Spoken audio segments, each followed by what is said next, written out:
So this time kids, ato nagyuta sa atong pinaka-highlight sa atong program, mauna ang pagtuon sa pulong sa Ginoo. But kids, sa ato ang pagtuon sa pulong sa Ginoo karon, tan-awo nato kung unsa kagamhanan si Jesus.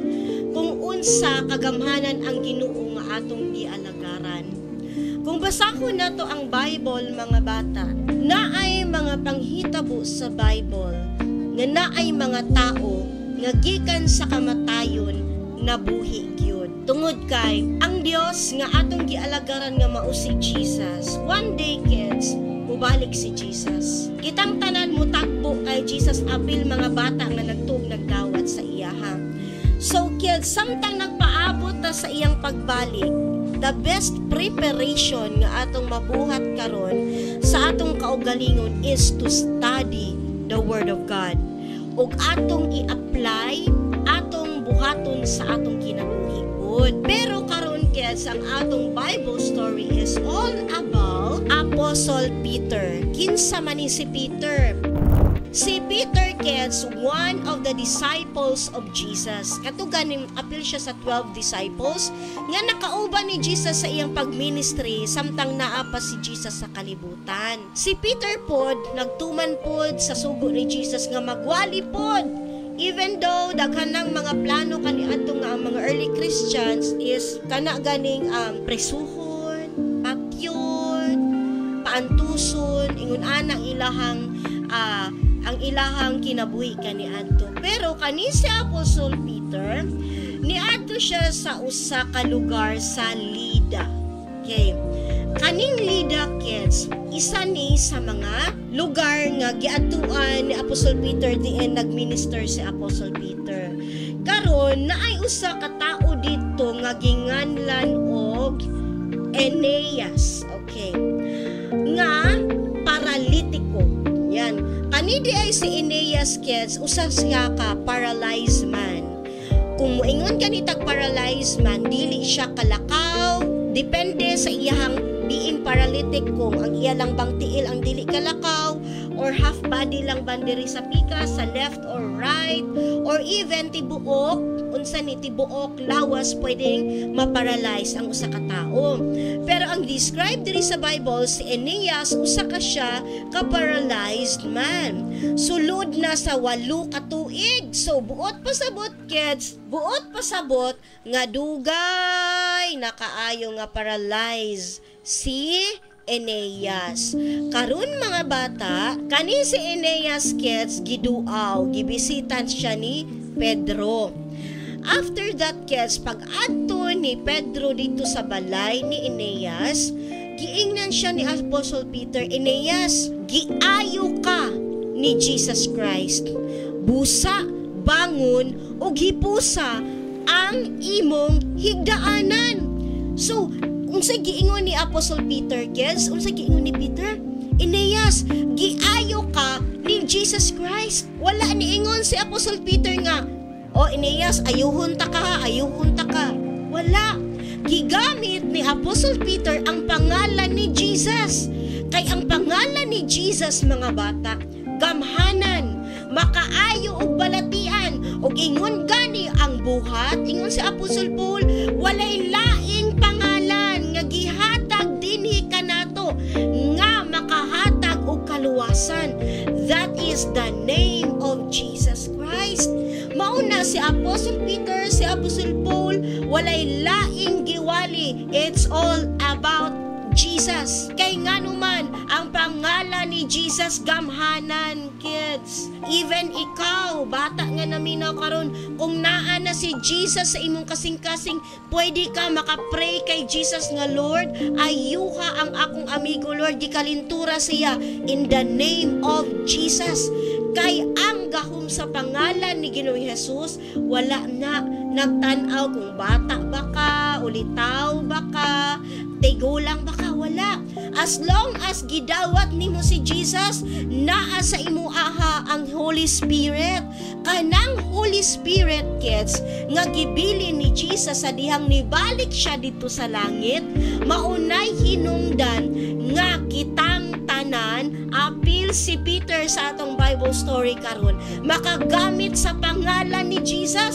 makapag-pray og mga masakiton. Kids, that time nakahimo og milagro si Peter. It's all because of the power of Jesus Christ, of the power of the Holy Spirit. Diha pag-ingon ni Apostol Peter, bangon Eneas, ni bangon si Eneas. Kang Peter ba ito nga gahom? No! Power of the Holy Spirit, power of the name of Jesus, kids. Muna karon, pwede ta mo ampo og masakiton tungod kay ginigtuo ta kang Jesus Christ ug naa ka nato ang Holy Spirit. And then ang mga tao na tingala, hala si Eneas, di ba? Paralyzed man na si Eneas, nganong nakalakaw man na siya. Karon naayo naman na siya nga daghan namang doktor nga nagdan-aw sa iyaha. Daghan namang resita sa doktor nga gihatag sa iyaha. Mauto mga bata nga ang mga tao, mga silingan nga nakaila kang Eneas, nakabalo nga giayo si Eneas sa pangalan ni Jesus. Kids, ang mga tao nituo na usab kang Jesus. Maunay purpose sa mga milagro sa atong kinabuhi, kids, nga kung ato nang isulti sa ubang mga tao, atong i-testimony, powerful kaayo na basta testimony nga giayo ka sa Ginoo. Aron ang ubang mga tao makabalo, uy, gamhanan di ay si Jesus, giayo di siya, ug sila usab mutuo kang Jesus. Mao na kids, sa panahon ni Apostle Peter, daghang mga tao ang naluwas. It's all because of the miracles, mga milagro, no? Pag-abot, di ba, naayo naman si Eneas. So si Apostle Peter, nibiyahe na po siya, kids, niadto na po siya sa lugar sa Joppa. Okay. Pag-abot niya dito, kids, naay usa ka babaye nga ginganlan og Tabita. Nga sa Grego pa, in Greek word, ibig sabihin sa Tabita is Dorcas. Gani si Dorcas, mga bata, kanunay siyang nagbuhat og maayo og nagtabang sa mga kabus kids, meaning mga pobre. Matinabangon kayo ni si Dorcas. She is also a follower of Jesus Christ. Nagtuo po siya kay Jesus. Ni adtong panahon na, kids, nasakit ni siya. Ug tungod sa kagrabe sa iyang sakit, namatay si Dorcas. Kids, di ba no? Ang iyang mga friends kay kani si Dorcas, usama ni siya ka byuda. So ang iyang ministry is to help others. Grabe siya mutabang sa uban. Naapod siya mga friends nga mga byuda pod, mga silingan niya, kids, matinabangon, well known kay ni si Dorcas nga matinabangon kaayo nga babae. Karon, kids, namatay si Dorcas. And then gihaya si Dorcas dito sa iyahang balay. Ang mga tao nga kaila ni Dorcas, kids, naguol kaayo sila. Kay ngano, di ba kita, pag naatay friend nga buutan kaayo, matinabangon kaayo, kanang dili judgmental. Di ba kita, moingon jud ta nga, nganong namatay man to siya, kasayang niya. No, kasayong niya, di ba, moingon jud ta nga, uy, gitabangan bayag jud ko ato niya, mauni iyang gibuhat, mauni iyang bibuhat, mauni iyang ugali, ngun ato jud ni siya. Kita pod maguol pod ta. So kids, ang ilang gibuhat is nakadungog sila nga si Peter naa sa Joppa. Unya kadto nga lugar sa Lida man to si Dorcas. So gipadal-an nila si Peter, duha ka tawo nga messenger nga kuhaon si Peter dalon dito sa balay ni Dorcas. Aron ampuan, dako kaayo ilang pagtuo, kids, nga mabuhi si Dorcas. So mao tong nga pakuha nila si Apostle Peter dito sa Joppa, and then tungod kay ang atong Joppa dili kaayo layo sa lugar sa Lida. Mao to mga bata, si Peter ni adto mikuyog si Pedro kanila. Sa pag-abot ni Peter sa balay ni Dorcas, ay kids, gialirungan buat pasabot ni duol dayon tong mga friends friends ni Dorcas nga mga byuda, gisultihan dayon nila sa Apostle Peter nga, Peter, kabalo ba ka nga ni si Dorcas, matinabangon kaayo ni siya, faithful kaayo ni siya sa iyang pagtuo kay Jesus. Nakita ni Peter nga halos tanan naghilak, naguol sa pagkawala sa ilang loved ones, nga faithful kaayo sa Ginoo. And then kids, unsa ilahang gihimo kids? Ingon sa Apostle Peter, okay, ang gibuhat ni Peter is gipagawas ni Peter ang tanan nga naa dito sa kwarto ni Tabita. And then kids, unsa gibuhat ni Peter? Niluhod si Peter og nagampo. Niluhod og nagampo si Peter. Meaning kids, kanunay si Peter nagsalig sa gahom ni Jesus. Kay ang usa ka alagad sa Ginoo, without the power of Jesus, without the power of the Holy Spirit, we are powerless. Ang usa ka alagad sa Dios, ang usa ka pastor, ang usa ka evangelist, kung wala ang gahom ni Jesus, kung wala ang gahom sa Holy Spirit, kids, wala pud na sila'y gahom. Pero tungod kay they are dedicated, they are kanang babad kaayo sila sa presensya sa Holy Spirit, sa presensya ni Jesus, kids. That's why kani sa Apostle Peter, nagluhod siya. Siguro nagampo si Peter, Lord, unsaon ko mani? Luoy kaayo sila, Lord. Naguol sila sa kamatayo ni Dorcas. Lord, siguro nangayo siya gahom sa pangalan ni Ginoong Hesukristo. And then, pinaagi sa pagtuo, pinaagi sa gahom sa balaang Espiritu Santo, kids. Giingnan ni Peter ang patay. Patay ha? Giingnan niya, Tabita, Dorcas, bangon. Gisugo niya ang patay, kids. Og diha gibuka ni Dorcas ang iyang mga mata, og sa pagkakita niya kang Pedro, milingkod siya. Hallelujah! Kids, buot pasabot, kids, dili limitado ang gahom sa Ginoo. Dili limitado ang gahom sa balaang Espiritu Santo nga naglihok sa panahon ni Peter og naglihok usab sa atong panahon karon. Hallelujah. Kids, pwede kaayo nga bangunon sa Ginoo, buhion sa Ginoo ang usa ka patay. Kay ngano walay imposible sa Ginoo, kids. Mao na, kids, gusto ni Jesus nga ikaw makaila kaniya, og mauni siya ang pinaka-goal ni ining radio station, ni ining programang Kids Loved by Jesus, nga ikaw bata nga naminaw karon, makabalo ka nga kung mutuo ka og modawat kang Jesus ug magsunod sa iyang kabubuton, one day kanang imong lawas karon nga masakiton, asmahon, or even na ay cancer, one day ayuhon ka ni Jesus o bisan kanusa dili na gyud ka masakit.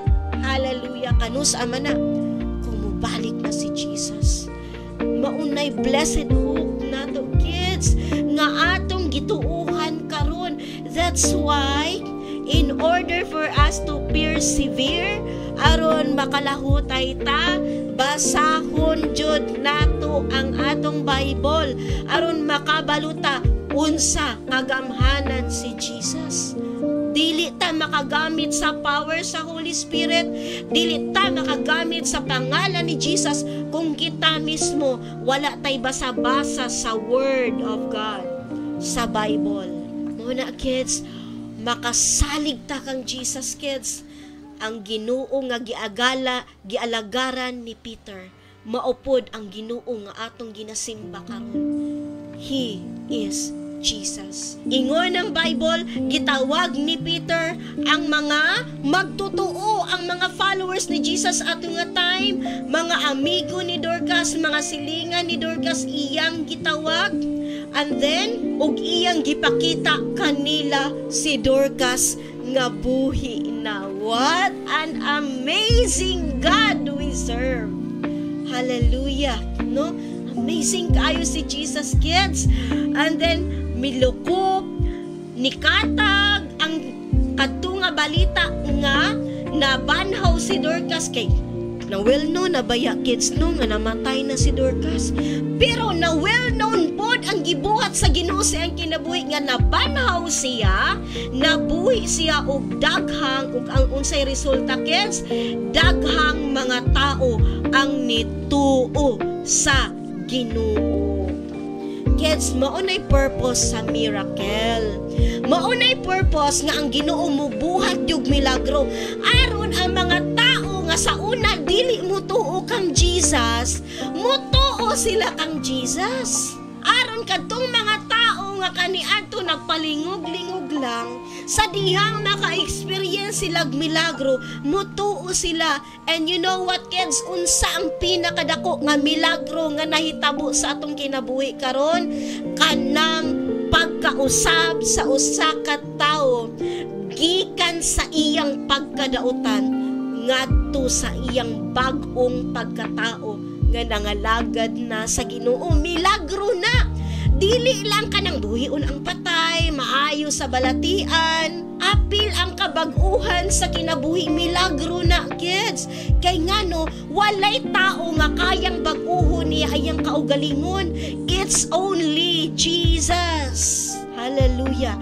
Mauna kung ikaw sa una nagsukol-sukol ka sa imong mama pero karon nakabalo na ka nga si Jesus, about kay Jesus, tapos dili na ka musukol sa imong mama, that is a miracle from God. Milagro na gikan kang Jesus. Siya lang ang makausab sa atong kinabuhi.